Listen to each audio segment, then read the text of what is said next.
आप लोगों को पता है, श्री राम को क्रोध बहुत कम आता था, पर कुछ क्षण ऐसे भी थे जहां श्री राम को अत्यधिक क्रोध आया। आज के वीडियो के अंदर आप लोगों को इसके बारे में बताया जाएगा। जब भी हम श्री राम के बारे में सोचते हैं तो हमारे मन में उनकी एक सौम्य और शांत चित्त छवि उभर कर आती है। श्री राम हिंदू धर्म के सर्वाधिक संयमी और शांत चरित्रों में से एक हैं। इसी कारण हम में से कई ये समझते हैं कि श्री राम को कभी क्रोध ही नहीं आया, किंतु ये सत्य नहीं है। रामायण में ऐसे कई अवसर हैं जब श्री राम को भी अत्यंत क्रोध आया था। निसंदेश श्री राम स्वभाव से ही शांत और क्षमाशील थे, किंतु वे एक क्षत्रिय भी थे। सही समय और अवसर पर क्रोध करना भी क्षत्रिय का ही एक लक्षण है। रामायण और विशेषकर महाभारत में हमें ऐसे कई क्षत्रिय मिलते हैं जिन्होंने सही अवसर पर क्रोध कर धर्म की रक्षा की। श्री राम भी कोई अपवाद नहीं है। तो आइए ऐसे कुछ दुर्लभ अवसरों के बारे में जानते हैं जब श्री राम को क्रोध आया।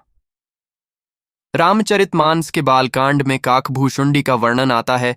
जब वे बाल रूपी श्री राम की रोटी लेकर उड़ जाते हैं, तब श्री राम क्रोध में अपनी लीला दिखाते हैं और अपने हाथ को तीनों लोकों में व्याप्त कर लेते हैं, जिस पर काकभूषुंडी को उनकी वास्तविकता का ज्ञान होता है और वे उनकी शरण में आ जाते हैं।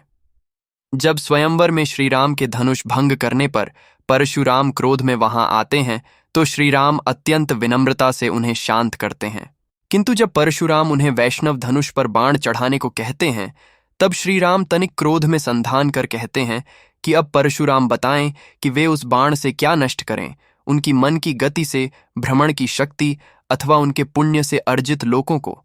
तब परशुराम जी उनसे पुण्य लोक को नष्ट करने को कहते हैं। जब श्री राम तड़का का वध करने से हिचकिचाते हैं, तब विश्वामित्र उन्हें कहते हैं कि वे तड़का को स्त्री समझकर दया का पात्र ना समझें, क्योंकि वो एक राक्षसी है। तब श्री राम क्रोध में आकर एक ही बाण से तड़का का वध कर देते हैं। ऐसा ही क्रोध वे तड़का के पुत्र मारीच के दलन एवं सुबाहु के वध के समय करते हैं। अहिल्या के उद्धार के समय भी श्री राम का इंद्र पर क्रोध करने का वर्णन है। जब शूर्पणखा माता सीता के साथ दुर्व्यवहार करती है, वो श्री राम के ही क्रोधित हो आज्ञा देने पर लक्ष्मण उसे दंड देते हैं।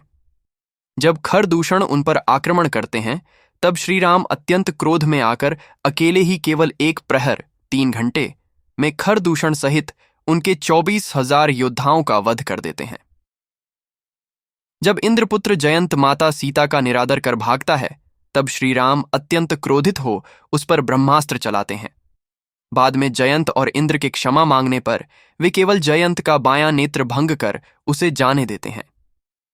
जब सुग्रीव उन्हें स्वयं पर हुए अपमान के विषय में बताते हैं, तब श्री राम अत्यंत क्रोधित हो कहते हैं कि पुत्री समान अपने छोटे भाई की पत्नी को बलात् हस्तगत करने के कारण बाली निश्चय ही मरण योग्य है।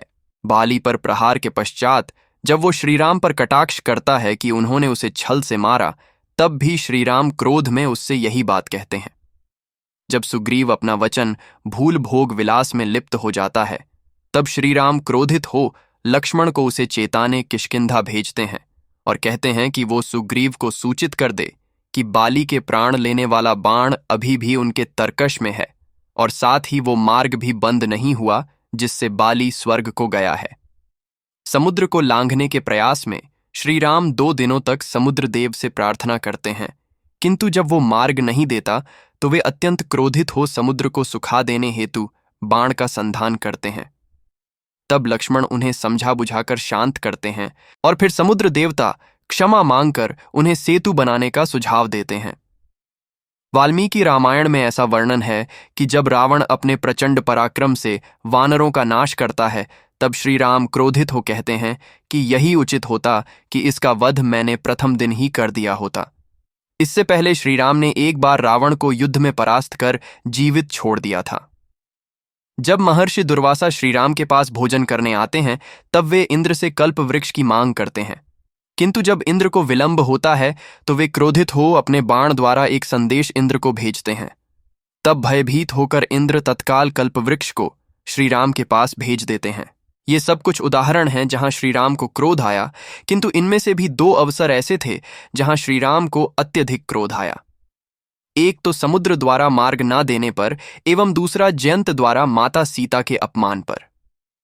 हालांकि श्री राम को क्रोध बहुत कम आता था, और वे बहुत जल्दी शांत भी हो जाते थे। इसीलिए उन्हें क्रोध को जीतने वाला भी बताया गया है। बोलो जय श्री राम। तो दोस्तों, कैसा लगा आज आप लोगों को हमारा वीडियो? आशा करते हैं सभी को पसंद आया होगा। पसंद आया तो हमारे चैनल को सब्सक्राइब जरूर करें।